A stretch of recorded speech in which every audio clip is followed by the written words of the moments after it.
Welcome back সবাইকে। আজ আমি ম্যারি মাই হাজবেন্ডের এপিসোড 13 এক্সপ্লেন করব। যারা আগের এপিসোডগুলো দেখোনি, ডেসক্রিপশনে লিংক দেওয়া আছে, ওখানে ক্লিক করে দেখে নাও। আর নতুন হলে চ্যানেলটা সাবস্ক্রাইব করে দাও। তো চলো শুরু করা যাক। তো এপিসোড 13 শুরু হয় 6 দিন আগের ঘটনা থেকে। ইউরা পার্ককে জিহোক আর জীবনের ব্যাপারে জানালে পার্ক সুমিনকে ফোন করে জিজ্ঞেস করে যে সে জিহোক আর জীবনের ছবিগুলো কোথা থেকে পেল। সুমিন তাকে পার্সেল আসার ব্যাপারটা জানালে পার্ক বুঝতে পারে এসব ইউরার কাজ। তাই সে বলে কেউ তোমার উডবিকে কেড়ে নিয়েছে বলে তুমি এসব করছো, কিন্তু এটা জেনে রাখো যে আমি এসবে নেই। এই বলে পার্ক যেতে গেলে ইউরা তাকে আটকায় আর তাকে নানা রকম কথা বলে রাগাতে থাকে। সে বলে তোমার কি মনে হয় একদিনে হঠাৎ করে জীবনের লাইফ বদলে গেল? পার্ক বলে তোমার কথা শুনলে আমার কি লাভ? ইউরা বলে আমি যদি ইউএনকে পাই তবে তুমিও জীবনকে পানিশ করে নিজের লাইফকে বদলানোর সুযোগ পাবে। এই শুনে পার্ক জানতে চায় তাকে কি করতে হবে। এতে ইউরা জানায় সে ঠিক সময়ে পার্ককে সব জানাবে। এই বলে সে পার্ককে তার নাম্বার দিয়ে চলে যায়। পরদিন জীবন ফোনে কথা বলতে বলতে লিফটে ঢুকলে পার্ক সেখানে চলে আসে আর জীবনকে অ্যাটাক করে বলে তুমি তো অনেক অ্যাম্বিশিয়াস দেখছি, তুমি কি করে জানলে যে জিহোক ইউএনকে এর ওনার? এদিকে এই শুনে জীবন প্রথমে একটু ঘাবড়ে গেলেও সে পার্কের হাত থেকে নিজেকে ছাড়াতে যায়। কিন্তু পার্ক বলতে থাকে যেদিন আমি তোমায় প্রপোজ করলাম সেদিন থেকে কি তোমাদের মধ্যে কিছু চলছে? এর জন্যই কি তুমি ফ্যামিলি মিটিংটা খারাপ করলে আর আমায় সবার সামনে হিউমিলেট করলে? কবে থেকে এসব প্ল্যান করছো বলো? এদিকে এই শুনে জীবন রেগে পার্ককে মেরে বলে তুমি একটা জিনিস ভুলে যাচ্ছ যে তুমি আগে আমাকে চিট করেছো আর এর জন্যই এসব হয়েছে। এই বলে জীবন চলে যায়। নেক্সট দিনে জীবন অফিস থেকে বেরোলে জিহোকের ফ্রেন্ড তাকে কিছু খাবার দিয়ে বলে জিহোক এগুলো তার জন্য পাঠিয়েছে। সে বলে জিহোক বলেছে জীবন যেন তার জুডো ক্লাস বন্ধ না করে। এদিকে দূর থেকে পার্ক তাদেরকে দেখতে থাকে। তার মনে পড়ে এই লোকটাই প্রথমে জীবনের বাড়িতে এসেছিল আর পরে তাকে এই কিডন্যাপ করেছিল। এসব মনে পড়ে পার্ক বুঝতে পারে জিহোক অনেক আগে থেকে এসব প্ল্যান করেছে। তাই সে বলে জীবন এসবের জন্য তোমায় রিগ্রেট করতেই হবে। পরের দিনে জিহোক জীবনের নামে অনেক টাকার সম্পত্তি লিখে দিলে মিস্টার লি বলে এটা কি তুমি ঠিক করছো? আচ্ছা তোমরা কি ব্রেকআপ করেছো? এতে জিহোক বলে আমার ইচ্ছা হয়েছে তাই আমি এসব করেছি, আমি কেবল চাই ও একটা ভালো লাইফ কাটাক। অন্যদিকে পার্ক ইউরার কাছে গেলে ইউরা জানায় জিহোক জীবনের নামে প্রায় 80 বিলিয়ন ওনের সম্পত্তি লিখে দিয়েছে। এই শুনে পার্ক অবাক হয়ে যায়। ইউরা তাকে কিছু টাকা দিয়ে বলে জীবন যদি মরে যায় তবে সে এর চেয়েও বেশি টাকা পার্ককে দেবে। এই শুনে পার্ক বাড়ি ফিরে সুমিনকে বলে আমি জানি তুমি জীবনের মাকে পাঠিয়েছিলে জীবনের কাছ থেকে টাকা আদায় করার জন্য, কিন্তু যে তোমাকে ছবিগুলো পাঠিয়েছিল সে তোমায় এসব কাজ করতে বলেনি। তুমি কি জানো জীবন এখন 80 বিলিয়ন ওনের মালিক, যেটা জিহোক তাকে দিয়েছে। এই শুনে সুমিনের চোখ ছানা পড়া হয়ে যায়। জীবনের জন্য তার রাগ হতে থাকে। পার্ক বলে যদি জীবন মারা যায় তবে ওর সব সম্পত্তি ওর মার কাছে যাবে। সুমিন বলে এতে আমাদের কি লাভ? এতে পার্ক সুমিনের হাত ধরে বলে আমি জানি তোমার বাবা বেঁচে আছে। এই শুনে সুমিন হাঁ হয়ে যায়। পরের দিনে সুমিনের বাবাকে কিছু পাওনাদার টাকার জন্য তাগাদা দেয়। এই নিয়ে তার বাবা চিন্তায় থাকলে সুমিন তার কাছে আসে আর তার সেকেন্ড ওয়াইফ কোথায় জিজ্ঞেস করে। এই সময় দেখি সুমিনের বাবার সেকেন্ড ওয়াইফ আসলে জীবনের মা। অন্যদিকে জিহোক ক্লাউডিয়ার আর কেলাইট টুরকে ইউএনকে থেকে আলাদা করে ইউরাকে দিলেও সে জিহোকের পিছু ছাড়ে না। জিহোক বলে তুমি আমাকে কখনোই পছন্দ করতে না, তাই নিজের মতো করে নিজের লাইফ কাটাও। ইউরা বলে হ্যাঁ এটা সত্যি, কিন্তু আমরা বিয়ে করব আর নিজেদের মতো করে লাইফ কাটাবো। এই সময় ইউরার বেডরুম থেকে কিছু আওয়াজ পেয়ে জিহোক সেখানে গেলে ইউরা বলে আমাকে নিয়ে তোমার চিন্তা দেখে অনেক ভালো লাগলো। এই শুনে জিহোক বলে তুমি কি আমার উইকনেস জেনে আমার সাথে খেলতে চাইছো? তবে মনে রেখো তুমি যা যা পারো তার থেকে আমি অনেক বেশি কিছু করতে পারি। এই বলে জিহোক তাকে ক্লাউডওয়্যার আর কেলাইট ট্যুরের শেয়ার দিয়ে তাকে চুপ থাকতে বলে, কিন্তু ইউরা বিয়েটা ভাঙতে চায় না। এই শুনে জিহোক বাইরে এসে শেয়ারের পেপারটা ছিঁড়ে ফেলে আর একজনকে ফোন করে কিছু খোঁজ নিতে বলে। অন্যদিকে ইউরার বেডরুমে পার্ক লুকিয়েছিল। সে বলে জিহোক কি আমাদের ব্যাপারটা জেনে গেছে? এতে ইউরা তার কাছে এসে বলে জানো কেলাইট ট্যুর আর ক্লাউডেয়ার ইউএনকে এর সাথে কম্বাইন হলে এদের ভ্যালু 4 ট্রিলিয়ন ওন হবে। এই শুনে পার্ক হাঁ হয়ে যায়। ইউরা বলে তুমি জীবনকে মেরে ফেলো আর বাকি ব্যাপারটা আমি সামলে নেব।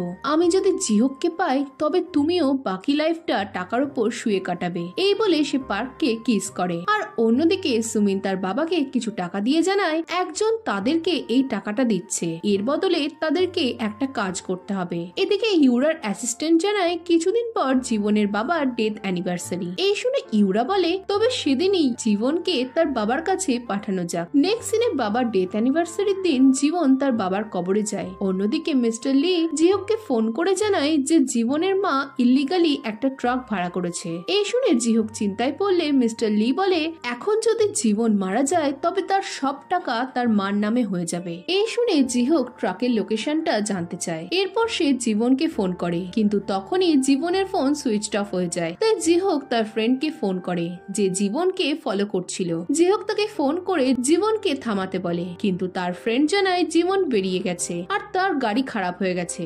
এই শুনে জিহক নিজেই জীবনকে বাঁচাতে বেরোয়। এই সময়ে সে ভাবতে থাকে যদি আমি ওর সাথে নাই থাকতে পারি তবে কেন আমি ফিরে এসেছি। এই ভেবে সে জীবনের জন্য ভয়েস মেসেজ রেকর্ড করে। সে বলে আমি তোমাকে কিছু বলবো যেটা তুমি কখনো এক্সপেক্ট করনি। আমি 2023-এ একটা কার অ্যাক্সিডেন্টে মারা যাই আর 2013-তে জেগে উঠি। তোমাকে দেখে আমি ভেবেছিলাম যে আমিও সুখী হতে পারবো, কিন্তু আমি তোমায় সারা জীবন প্রোটেক্ট করতে পারবো না। আমার মৃত্যু নিশ্চিত। আমি তোমায় অনেক ভালোবাসি, তাই তুমি আমায় ক্ষমা করে দিও। এদিকে জীবন ক্রসিং এ দাঁড়িয়ে থাকলে সামনে থেকে সুমিনের বাবা ট্রাক নিয়ে তার দিকে ছুটে আসতে থাকে। এই দেখে জীবন ভয় পেয়ে গেলে তখনই জিহক সেখানে চলে আসে আর বলতে থাকে আমি তোমাকে প্রোটেক্ট করার জন্যই ফিরে এসেছি, কিন্তু যদি জানতাম আমি এত জলদি চলে যাব তবে তোমার হাত ধরতাম না। এই সময় ট্রাকের সামনে জিহক চলে এলে ট্রাকটা তাকে ধাক্কা মারে আর জিহক জ্ঞান হারানোর আগে অব্দি বলে জীবন তুমি নিজেকে দোষ দিও না, এটা হওয়ারই ছিল। পরের দিনে জীবন হাসপাতালে বসে জিহকের ভয়েস মেসেজটা শোনে। অন্যদিকে জীবনের মা তার হাজবেন্ড কোনো খবর জানায়নি বলে চিন্তায় ছিল। এই দেখে সুমিন বলে তোমার মেয়ে মারা যাবে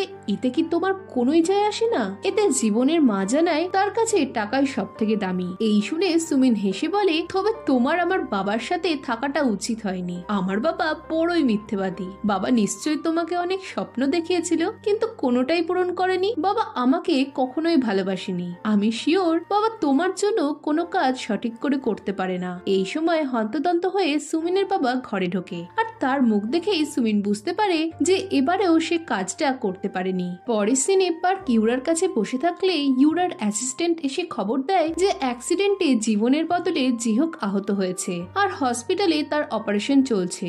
এই শুনে ইউরার জিহকের জন্য কোনো চিন্তা হয় না। সে পার্ককে বলে সে যেন সুমিনকে নিয়ে বাড়ি যায় আর তার না বলা অব্দি যেন কিছু না করে। এই শুনে পার্ক সুমিনকে আনতে গেলে সুমিন পাগলের মতো চিৎকার করে বলে বাবা আবারও ওই মহিলার জন্য আমায় ছেড়ে চলে গেল।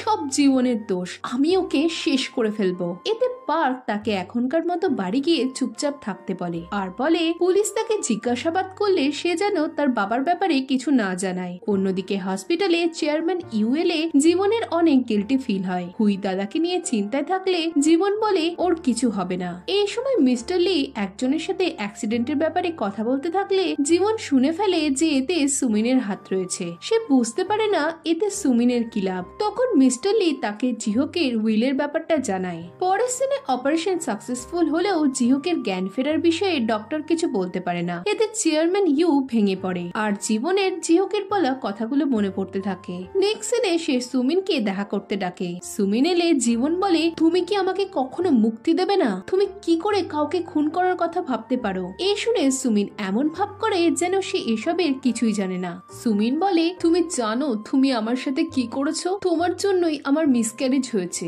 এই শুনে জীবন হেসে ফেলে বলে কি তুমি প্রেগনেন্ট ছিলে? আর কখনোই বাবা হতে পারবে না। সুমিন তাও বলতে থাকে সে প্রেগনেন্ট ছিল, তার কাছে আল্ট্রাসাউন্ড ফটো রয়েছে। এসব শুনে জীবন চিৎকার করে বলে অনেক হয়েছে, এবার তুমি মিথ্যে কথা বলা থামাও। এই সময় সুমিন হঠাৎ করে বলে ওঠে তুমি জানতে চাও তো কবে আমি তোমায় ছেড়ে দেব? জেনে রাখো কখনোই না, কারণ আমি তোমাকে হ্যাপি দেখতে পারবো না। তুমি জানো তোমার মা আমার বাবার সাথে পালিয়েছিল। এখানে পাস সিনে দেখি ছোট্ট সুমিন তার বাবাকে মেসেজ করতে থাকলেও তার বাবা কোনো রিপ্লাই দিত না। এতে তার মা এসে তার বাবাকে নিয়ে ভাবতে বারণ করে, কিন্তু সুমিন তার মার কথায় পাত্তা দেয় না। একদিন সে তার বাবাকে কল করতে করতে রাস্তা দিয়ে যেতে থাকলে দেখে তার বাবা এক মহিলার সাথে রাস্তায় ঘুরছে, কিন্তু তার কল রিসিভ করছে না। এই দেখে সুমিনের অনেক খারাপ লাগে। সেখানে সে সে জানতে পারে মহিলার এক মেয়ে আছে, তাই সে জীবনের সাথে মেশার জন্য একদিন তার পার্সটা চুরি করে। এরপর জীবন দোকানে অপদস্থ হলে সে জীবনকে তার পার্স দিয়ে বন্ধুত্ব করে। কিছুদিন পর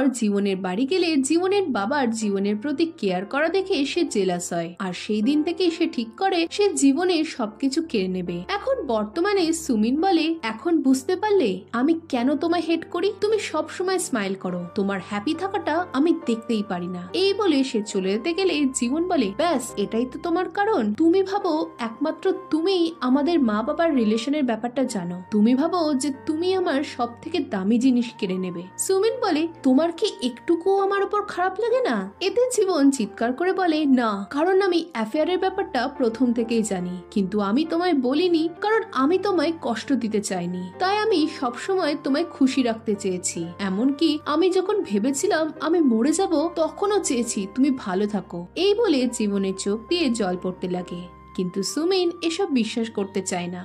সে বলে, তুমি আমায় পার্ককে গছিয়ে রিচ ছেলেকে বিয়ে করতে চাইছো, তুমি আমায় ঠকিয়েছো, তুমি আমার সব কেড়ে নিয়েছো। এই শুনে জীবন বলে, আমি বুঝতে পারছি কেন তোমার আজ এই অবস্থা, তুমি তোমার ভাগ্যটাকে এমন বানিয়েছো, কিন্তু মনে রেখো এসব এখনো শেষ হয়নি, আরো অনেক খারাপ কিছু তোমার জন্য ওয়েট করছে। এই বলে জীবন যেতে থাকে আর মনে মনে বলে, আমি এবার সব রকম চেষ্টা করব যাতে আমার ভাগ্য তোমার কাছে যায়। পরের দিনে মিস ইয়াং জীবনকে জানায় যে তার হাজবেন্ড তাকে চিট করছে।